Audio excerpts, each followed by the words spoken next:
Hello everyone, Blitz here. This is my review on the new Captain America Brave New World.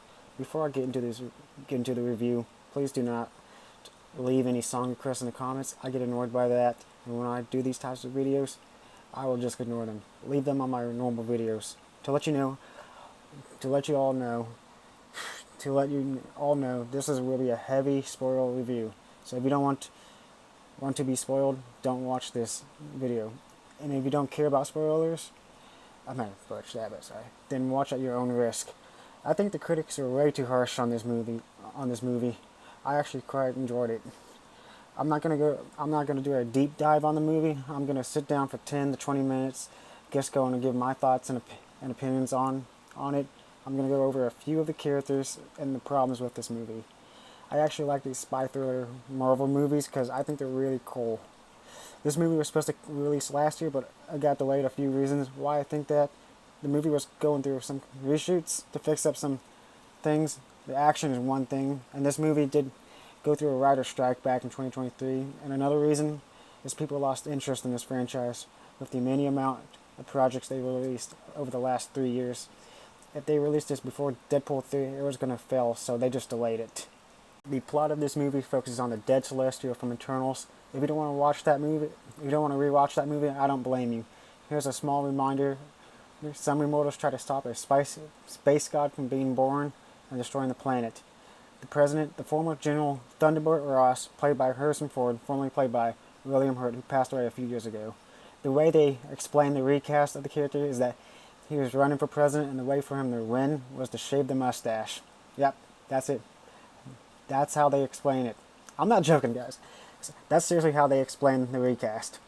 He wants to form a treaty from the other nations to gather resources from the dead celestial, which they name adamantium, the metal in Wolverine's body, to help other countries in need. But the main villain proves that Ross isn't much of a good person. They did a good job on this movie by not using a lot of jokes in the movie. I think Marvel's starting to learn from the mistakes. But there's some jokes. There's a few jokes in there probably I missed or don't understand. Sam, the new Captain America, Captain Falcon, however you want to call him, isn't much of a good leader. He is struggling on how to handle the mantle of Captain America and to inspire the best of people. And he tries to be the voice of reasons of both sides, saying people like Ross can change, and his friend Bradley is a good person, and he doesn't want to hurt anyone. They are trying to bring back the Avengers, and they want Sam to lead them. I could have worded that better. And they want Sam to lead the new Avengers, and I don't think he's ready to lead them. He's supposed to be the Captain America for the people, but I really don't feel that coming from him. He's just lacking something. For what I think it is, what it is that not everyone sees him as Captain America. I'm not talking about in universe, but fans of Marvel, because it feels like he didn't earn the title of Captain America. His TV show wasn't that well written, and not everyone has saw it. Like the diehard fans of the Marvel universe, I don't think they've all seen the TV show at all. But I don't think any of this is on the actor Anthony. He's just not that well written. He's not that written well, and I don't think Sam's character is well liked in the Marvel universe. As for the new Falcon, he's alright. He's having a good time, joking around. He's trying to break tension and get on the good side of everyone. He's barely in it at the end because he got injured in a big fight. I don't think there's much to complain about this character because this is what a sidekick would do: joke around, fighting side by his hero, and having fun being the new Falcon. And he asked this question 2 times in the movie. He wants to meet Ant-Man because Sam knows a lot of heroes. I'm pretty sure the writers wanted him to say Spider-Man as his favorite, but they didn't want to pay Sony to say his name in the movie. As for Harrison Ford Ross, I feel like he's really good in this movie. He's basically the main character, and it does feel like he tries. It feels like he is tired of all this comic book BS. It feels like he's phoning it in sometimes. Sam feels like a secondary character to his own movie, where the main focus is on Ross. It isn't much of a secret in this movie. Ross is Red Hulk. And no, he is not the main villain of the movie. Ross is dealing with a lot of problems going on while being president, dealing and losing control with his anger and not seeing his daughter for a long time, and can't control Captain America, and he can't control Captain America, Sam's character. He wants to get every nation on board so he can get adamantium for any reason necessary. Why he wants it, I really don't know why he wants it. It didn't really tell me why, but I guess I really didn't pay attention to that most. The villain manipulates him throughout the entire movie on getting him to tell the world on what he has done in his past, on how he is a bad person and can't change. Ross is keeping secrets and won't tell anyone what's going on and gets anyone on his side. Japan won't trust him, and he goes to get the adamantium from the dead Celestial. There's a point during the big fight at the giant statue where the villain hacks into his comms and tries to get Ross to lose control and let his rage out on the ship, but abruptly got interrupted before transforming. You can definitely feel the tension and see the red in his eyes. Around the end of the movie, he loses control and turns into the Red Hulk after being manipulated by the villain by revealing the truth. And I felt the tension, the anger of him losing control and becoming the Red Hulk. The fight lasts around about 10 to 15 minutes of him destroying the White House and fighting on a deserted road. And Sam doesn't take the super soldier serum, but fights him with vibranium rings, and then talks him down so he can see his daughter again. The way he turns to become the Red Hawk because Ross was dying and he was taking a medicine that makes him transform, that was infected with gamma radiation that has been taking him over through the years, that was given to him by the bad guy who has kept raising the dosing rate of gamma radiation over the years. The villains of the movie are really lackluster and bad. The Servant Society and the Leader. When it comes to a lot of these superhero movies, the villains are basically not that good at all.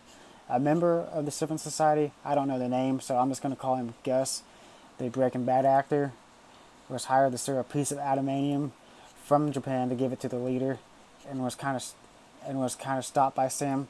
The whole Servant Society was going to be in this movie, but they was taken out for some reason. Gus fought Sam and blew up his GMC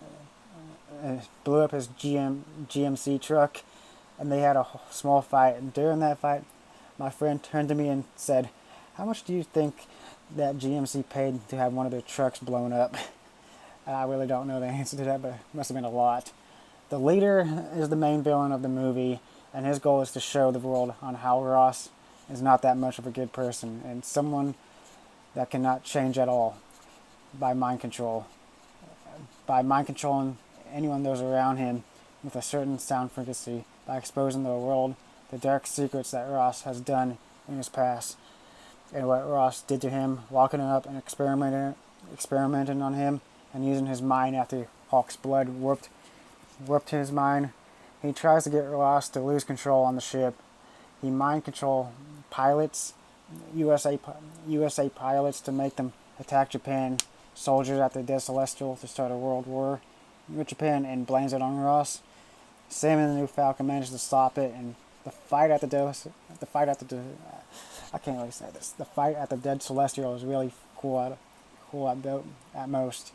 They are dodging missiles and stopping the missiles while fighting around the Dead Celestials and stopping the mind control soldiers. And the way the Leader surrenders is the dumbest way possible. He shows up in broad daylight to Sam at a hospital and tells him everything and gave his life story, exposing Ross on what he's done, and gets arrested. Ross has a press conference outside the White House, and everyone got an alert on their phone from the Leader with his life story, exposing him and hacking into the speakers, telling him in the press, showing Ross who he truly is, which causes him to lose control and turns into the Red Hulk. The problems I got with this movie, feels like a sequel to the 2008 Hulk movie, but there was a lot of story missing here. I don't blame Marvel on this a whole lot because Universal still owns the rights to the Hulk, or they don't. I don't really know, but that's why we haven't another Hulk movie. It feels like there was supposed to be a sequel to the Hulk movie in Phase 2, but that never happened. They dropped Bruce's name a lot and dropped a ton of exposition of characters on what happened to them. The Leader explains what happens to him being experimented on. Gus explains that Ross saw an advantage to use the Leader for his own good. I feel like a way to fix this issue was to add flashbacks to see what happened, or just make another Hulk movie. And this was just a side note. This is just a side note I have. They used to have. This is just a side note. They used to have a connected MCU com. Okay, I'm sorry. This is just a side note. They used to have connected MCU comics, and they explained what happened to the leader before, and that was retcon a long time ago. Marvel does this a lot. There's only one post-credit scene where Sam meets the leader, and he says he's seen other worlds. Here's why I thought they were teasing the Avengers movie, but the director says he was teasing the Illuminati, Marvel's secret group of heroes. But it's the same thing anyway. The visuals and CGI are fine, good in a way. Costumes are okay.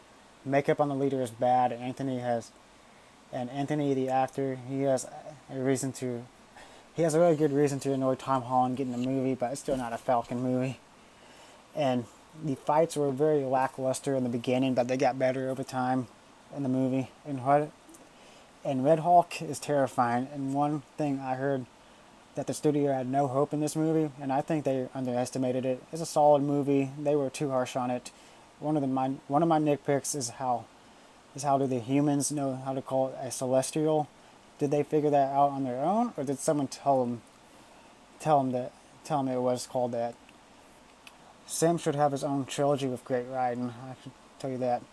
I really enjoy this movie. You can see, I love superheroes. I love both Marvel and DC. I'm going to make a separate video explaining the many problems with the MCU. Phase 4 to now to Phase 5 still going on. I'm giving this movie a solid 7. I do recommend seeing it, or you can wait until it's on Disney+. And I'm not excited for the Thunderbolts at all, but I'll watch it anyway. I'll watch all the Marvel movies possible. And sometimes those terrible Sony movies, if they're still making them. And for the shows, not all of them, but I'm excited for Daredevil and Loki's over anyway, but I'm excited for most of them anyway. What Marvel or DC project you want me to review next? I was gonna make a video like last month, like pre-ranking all the comic book TV shows, but I had some personal issues I had. I'll see you all later.